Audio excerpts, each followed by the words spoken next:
Please welcome Paul Wesley. Hi, everyone. Dina Shihabi. And writer-director Sean Mullin. Paul, you are a hunk. Did you hear all this screaming going on? That's for me. That's for me. That's for family members. This is my extended family. Yeah. I'm from Jersey, so. Sean, I just wanted to talk to you about how this all came together and how you cast these two incredibly handsome people in your movie. How did I cast handsome people? Yeah. These handsome people in These handsome people? I got really lucky, to be honest with you. You know, Dina auditioned. She put herself on tape, and it was incredible. I mean, I saw the audition, and just Amira kind of came to life. You know, she just popped out of my my imagination and onto the screen there. And so I got really lucky. And with Paul, we had a mutual connection through a producer, Terry Leonard, which was awesome. And he recommended Paul, and I saw Paul. We were kind of sharing some office space at the time on another film he was working on. And I sent him the script, and I just crossed my fingers, And how did you guys sort of become involved? Was it the script that sort of won you over, or how did you first? Yeah. I love the script. But I saw Sean's short. I loved his short films called Sadiq. Sadiq, yeah. And then I saw, I probably shouldn't say this, but I saw Dina's audition. Terry, it's really kind of awful that I'm saying this. She knows, that's why it's okay. But I saw her audition. They were like, oh, look who's playing the lead girl. And I saw it and I was like, oh man, this girl's so good. And then I was like, I'm in. That was it. And what about you, Dina? I mean, you obviously I auditioned. invaded your privacy. No, what's funny is that everyone saw my audition except me. I saw it 1 month ago for the first time, and thank you. That's very nice. I auditioned. I heard about the movie from my manager and my friend Laith Neckley, who plays my uncle in the film, and I loved the script, and auditioned, and then I had a call back with Sean, and the rest is history. No, but where did the story sort of come from? Because it's sort of an unusual story, and it plays on romantic comedy tropes, but it seems very fresh. I mean, what was sort of the intention? Well, I mean, I love a good love story. I think most people do, right? And so the idea is how do you make it new? How do you make it fresh? I mean, I had my first screenwriting job. I was hired to write a screenplay for Britney Spears, which was hilarious. Like working with her. What was the project? Well, working with her turned out to be much funnier than the script. But she's awesome. I mean, she was great, but it was just a very crazy process. During that process, I watched every romantic comedy that had ever been made because I was nervous as hell. Because what was I going to do? And so I learned what not to do, really. And I leaned on some of my favorites. There's a great film from 1955 called Marty with Ernest Borgnine, which is just this fantastic love story about outsiders. And I just the idea of two people who don't fit in anywhere but like with each other, to me, is just a romantic concept. And can you talk about the setting? The movie is set in 2008. And I mean, trying to pull off any kind of period thing on what I'm assuming was a very tight budget must have been fun. But why 2008 specifically? Huge budget, man. Yeah. $100 million. Transformers. $100 million, right? Okay. No, we, I felt like that's right. Right before the market, it was the peak. Right before the market crashed and everything, and I thought that was just a ripe setting to tell this story. And I had lived in New York for a long time, and I was kind of have a very rich background. I'd gone to undergrad at West Point, like an hour north of the city, and I used to come down here when I was a cadet and get in trouble a lot. And I went to grad school at Columbia here, so I just have a lot of deep ties to the city, and I just felt like this was the place to tell this story, And this is for everybody. What was it like working? How long did you have to shoot? We shot the movie in 3 weeks, 16 and a half days. Wow. Yeah. And from the actor's standpoint, did you get to improv at all or come up with new things, or was it pretty much reciting what was on the page and getting the hell sort of out of there? Yeah, it was a combination of his lines and his script, and then he would give us the freedom to improv and play with it and, just have fun. I was senile. I was shooting my show during the week and then coming on the weekends and shooting this, and I was like, I would be like shooting an all-nighter on a Friday, get on a plane, shoot this, and like I don't even know. I know. He'd be like, I'm exhausted. I'm like, use it. Yeah, just use it. Your character's tired. I don't remember anything. Action. No, it was great. A lot of improv, which Sean encouraged. And shooting in New York, I'm sure, must have added its own share of sort of unpredictable elements. Yeah, I mean, pros and cons, you know. I mean, obviously, I mean, it's a wonderful place to shoot, you know, the energy and the production design and the crew you can get here is unlike anywhere else. So it was all a plus in my mind. I feel like, Dina, you were selling your DVDs like down the street. Where was that close? Like, Yeah, it was, you know, just off the Canal Okay. subway stop on the N train. That's where I was standing around, and they crossed the street and like hid while I sold fake DVDs to random people.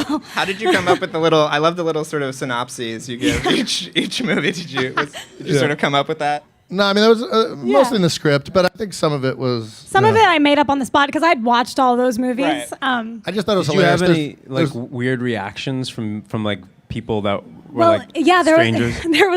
there was actually one guy who I almost convinced to buy a movie. Yeah. He's like, how much? He's like, yo, I how was much? like, How much? $5. Yeah. She's like haggling with this guy. I'm like, this is great. This is great. I hope you take Amira and Sam Blu-rays out when it's Yeah. ready. And start. Should do That's that. how we'll sell Little the film. promo. I'll just be Yeah. up there. in character. Let's pause for a second and take a look at a clip from the movie. This is sort of when your romance is burgeoning with Martin Starr, who is unfortunately not here, but is a hoot. So let's watch that. Ooh, So ooh. cute. What's gonna happen on the bed? Oh no. Never guess. Gotta see the movie to see what happens on the bed. I think that we should The have whole you 100%. just do that throughout the movie. I should just be talk. narrated. By the way, like in the Just behind the narrate. scenes Blu-ray like version, I should just be Be the narrating narrator. as like Yeah. this, like overly. Ooh, is what's she gonna go in the bed? happen? What's gonna happen? Don't go on bed. Ooh, what? Now, can I ask everybody what it was like working with Martin? Because he is absolutely fantastic in this movie, very different, and you guys obviously have two very different sort of relationships with him. What was that sort of process like? He's the best. I was about to say he's the worst and make a joke out of it, but no, he's the best and was just so fun to work with, so generous, always unpredictable. I'm sure you've experienced that. Always joking. He would always mess with Sean. Sean would tell him to do something and he would do the opposite. And so by the end of the shoot, it rubbed off on me. So Sean would tell us to do something and then we would both do the opposite. And I like Which my head was great exploded. for Sean. Yeah, He loved was- it. Yeah. Yeah, no, I mean, Martin was wonderful. Yeah, I mean, you know, it definitely, like with any actor, you know, you just need to feel each other out for the first couple days to make sure you trust each other. But once that happens, we were off and running. Yeah, I was constantly. I was a little intimidated, to be honest with you. Why? Because you know, you think comedian, like funny guy, he's gonna be like naturally like, you know, warm, but he's very like. I mean, I appreciate it now, but he's very like he just kind of sizes you up, and then he just that still is our relationship. Actually, he's continues. It's just like I'm a little intimidated by him, but what I like about working with actors like that that come from a comedic background is that you kind of never know what they're gonna do next. It's unpredictable, so your reaction is always spontaneous and always new and always fresh, because it's never really premeditated, which is, you know, sometimes the case with certain people that are just not that interesting. Right. Can I ask what it was like working with Draft House and being a part of Forever Fest? You were at Forever Fest this past year. Yeah, it was incredible. I mean, they're just, you know, top tier, you know, distributors for independent film. They really, you know, once we had their stamp of approval, that was really the moment where I felt like, okay, we're in the right place. And you know, I couldn't have been happy as a filmmaker. I couldn't be any happier. My AD on Vampire Diaries and my DP, my director of photography, are movie buffs, and they're hardcore movie buffs, and they're actually, one of them's from Austin, and when I told them that Draft House was picking up the film, they were flipping out. They said they're like, Draft House has a batting average that is perfect. Every film they put out is perfect, and I'm like, it's just kind of amazing, to be honest with you. Let's watch another clip where Dina is super hilarious at at Paul's party, Paul's engagement party, right? What is this? Yeah, no, It's a clip from the movie. he engaged all you. See, it's cute. They'll watch it, I think. Can you talk about sort of things that maybe didn't make it into the movie that you wish were still there, or was pretty much everything shot? Oh, like all of Paul's nude scenes? We talked about that earlier. Yeah. I was ready to go, man. Full frontal. I was. No, I mean we didn't have sorry. enough. We didn't have enough. God, Yeah, we didn't. I forget my Explicit, audience. We explicit. really didn't have enough money to waste time shooting stuff we weren't going to use. So, I mean, I had 99% of what we shot, 98% probably is in the film. There's that amazing shot though. When I was in my office, looking down on Ground Zero, that didn't make Very it. cool. That was a cool shot. Very cool shot. Yeah, But handful of shots. No scene. Well, no, one scene, I guess. There's a scene of Martin, There's a early on. topless scene of Martin that didn't make it into the movie, there isn't is. there? Yeah, exactly. So there is nudity. Yeah. It's cut. Can you talk about what it was like? Sort of, the movie has a kind of political edge, but it sort of walks that line, very finely. Can you talk about what it was like to sort of weave that in, but never be sort of too heavy-handed? Yeah, well, I think if you're making a film about like issues, this is veteran assimilation and immigration. Those can be very heavy topics, and nobody wants to go to a movie and really be preached to or just like be bored with stuff like that. So instead, you need to connect emotionally with an audience. And I felt like if we could just create a story where you've got two people that the audience is rooting for, and they're dealing with these complex issues, but in an intimate way, that speaks to audiences universally. That's the best way to reach audiences, and Well, on that note, I want to show this third clip, which I'm really excited to talk to everybody about. So let's see that. That scene is amazing, and I just want to ask Paul and Sean what it was like to write it, what it was like to perform it. It was a lot of information that I had to. I don't know anything about the stock markets, and I'm a college dropout. Don't do it, kids. But I'm just saying. Anyway, yeah, I had to sort of learn about the sort of I don't know. I spoke to some of Sean's Wall Street friends, and I had to really understand what I was saying, so that it wasn't just completely coming out of my mouth. But you had to believe that I really believed in what I was saying. So I had to do a lot of research. But I don't know. We shot it in like a diner, and it was just it just came naturally. I mean, do you remember? It was a diner. It was still like a working diner. Was it a working diner? No, I mean, I think we had it for the half day or something. Right. But we had to shoot quickly, I remember. So, yeah, I think it came together well. It is a lot of information. It's one of those scenes where, it was, it's tricky to edit to make sure you have enough, but not too much stuff. But I think it all works out well. And did you write that sort of before the Occupy stuff went on? And I mean, because the use of 1% is obviously very powerful. It was in after that the scene. Occupy stuff. Okay. Yeah. I think that we have time for a few questions, possibly vampire related. I'm not sure. My question is for Paul.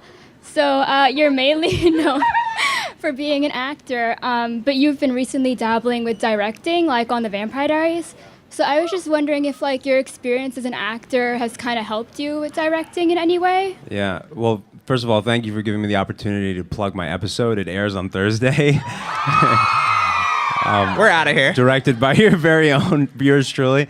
No, but that's a really good question. I'll try to make it quick so I don't bore everyone. But yeah, I definitely, as an actor, I appreciate when certain directors, sometimes less is more, is what I learned. And sometimes it's best to just let actors play. Sean was really good at that. And that's something that I learned when directing the show. You would think that I would get in there and be like, do it this way. It's really about making everyone the best that they can be in their own natural presence. That's what I learned. Sean, how do you feel about your directorial skills being put to use? By Paul? By Paul, yeah. Oh, wonderful. Great, yeah. I mean, take him, man. Take him and run. Dina, are you going to watch the episode or no? Of course. Okay. You better. Duh. Friendship over Yeah, if you don't. Hi. I have one for Paul. What do you... Really? Hi. What's your opinion on the plot of the movie? What do you think of it? What do I think of the plot? I love it. I love films that take place in New York. This was a very difficult time in America, particularly in New York, post 9/11. It really affected, my family's from here, and this neighborhood, they're from Jersey, but don't hold that against them. Represent. But thank you. Like Sean was saying, it's two people that are complete opposites coming together in this environment that is really kind of, a really trying time. I find that setting to be really dynamic, so I love it. It's for Paul. Hi. Of age. I'm Jamie. Hi. How you doing, Jamie? What is it like working with Nina and Ian on the Hell Vampire Diaries? on earth. No, I'm just I kidding. love you. Thanks. It's great. Paul, I love you. Thank You you. inspire me. What? Thank you. Inspire me. Thank you. Hi, Dina. How are you? Dina? I'm good, thank you. I'm over here. So coming from the Middle East, how do you feel you've, I guess, paved the way for people to have available opportunities to go into filming and artistry like that? Oh my God. I mean, I hope that I begin to do that in some way, but I don't know. I don't know how to answer that question. I think what's cool about this film is that I play a Middle Eastern woman that is someone you wouldn't necessarily see everywhere, and so that was really exciting to me to show a different side, and I hope that maybe that'll start people to tell those kind of stories more often. That's what I hope. Yeah, I mean, I think the film is about challenging perceptions on all levels, whether it's veterans or immigrants, and that's kind of what we were after, so hopefully it helps. And that people can relate to a character like Amira. I think that's really exciting. Hi, my question's for Sean. I know. Wow. You over there. Sorry, Paul. Oh, me? No, sorry. I'll let him answer. You were talking about how you didn't want to shove things down people's throats and you wanted them to walk out with a feeling. If there's any feeling people could walk out of the movie with, like a new idea, what would it be? Well, I mean, like I said, challenging perceptions is a nice one. Not judging a book by its cover, and the media has a tendency to drive certain narratives down your throat. Every veteran is a loose cannon, and every immigrant is a troublemaker or this or not not supposed to be here. And I think those are misconceptions that have marginalized both veterans and immigrants. And so all that being said, that all sounds very political and heavy, but when you watch the film, it's a very, hopefully, touching, sweet, engaging love story about, finding somebody. I think the most important thing when you fall in love is finding somebody who really gets you and understands you. All right. Hi, my question's for Paul, and I was just wondering, how does your character in the movie compare to your character on the Vampire Diaries? They're both blood-sucking, but in different ways. No, I don't know. Compare. They're really the polar opposites. I mean, Charlie's, married and on Wall Street, and I think Stefan was sitting in a high school desk 2 years ago, which was really embarrassing as a 30-year-old man. I was like, this is ridiculous. Why am I in high school? This doesn't make any sense. Really they're polar opposites, which is why I really, love them both for their own, reasons. So thanks for asking. Hi guys, hi Paul. Dzień dobry. Hi. Dobry Dzień wieczór. dobry. Fellow Polish friend over here. Yes. Dobry wieczór. Guys, I want to ask you regarding the last events with Charlie Hebdo, how you are feeling about it. Well, the idea is, Amira is not meant to represent any one religion or any one, culture. She's a conflicted, fallible young woman who is on a journey. And, Dina, I don't know if you want to speak to that more. I mean, Dina grew up in the Middle East, and you want to talk to that? We wanted Amira to be to the picture of her to be seen as this someone's torn between two cultures. So it's a heightened. The way she's dressed is a heightened way of expressing that. And what happened in Paris is horrendous and is absolutely horrible. And every artist should have the power to express themselves. And so that's how we feel. Yeah, I mean, about free it, speech guess. is the fundamental, right of humanity, hopefully, So we're all on the same team there. Hi, my name is Marita. I have a question for all of you in general. First of all, I think that statement was fantastic. Because we're from New York City. So, everybody comes here for an opportunity. So I think that's amazing. My question is regarding the production process.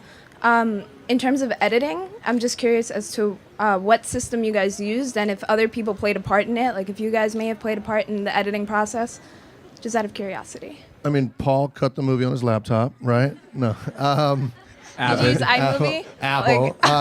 No, we did cut on a Mac. Yeah, Final Cut. If that's a plug, it's on sale downstairs. You can get it now. We show. I don't know. I mean, editing is. Yeah, I mean, Our editor, Julian Robinson, a fantastic editor out in Los Angeles. He, really, I don't know, the process was pretty, we didn't have much room for error in the editing. So I'd say a majority of the shots I shot very deliberately. The film is very deliberately set up. There's one take that whole bed thing is a 7-minute take with no cuts. And so we didn't, I was very, everything I shot, I tried to use a majority of it. So not much ended up on the cutting room floor, if that helps. Sean, what were your influences chiefly? I mean, influences. I would say. I mean, so just story-wise. I mean, a great love stories. Like I said, Marty before. The original version of Rocky. If you look at Rocky and Adrian, they're two outsiders that nobody really gets, and they kind of get forced together. Stuff like that. I mean, there was an Irish film from a few years ago called Once, which is a beautiful love story. I don't know if you guys have seen that, and it's a good one, right? That's my fan club, Paul. Watch out. So yeah, and there's a, I don't know, then like for Paul's storyline, there's a great film called On the Waterfront, which you guys weren't born, but there's a great storyline where Marlon Brando's character is kind of used by his brother, and so the name and his brother, Marlon Brando's brother's name, and that is Charlie, so that's where his name comes from, On the Waterfront. So yeah, I don't know, a lot of in Manhattan, Woody Allen, there's shot by the bridge. I mean, I stole that. I mean, that's just a stolen shot. That's an blatant homage. Homage. Yes, I'm going to call it that instead of a theft. And then, then my favorite film of all time is a 1959 Russian film called Ballad of a Soldier. And if you guys love a good love story, it's highly recommended. It's a beautiful, beautiful story about this really kind of moral soldier in the Russian war who falls for a girl and is tested. You just got a lot of 16-year-old girls into post-Soviet Russian cinema. So. Yeah, but like what's 1959? Awesome. Yeah. Let us all thank Sean and Dina. And you know this guy, Paul. Thanks, guys. So Shriek. Thank you guys for coming. Hey, thank you. Thank you guys so much. It's Appreciate really the wonderful. support. Amira and Sam.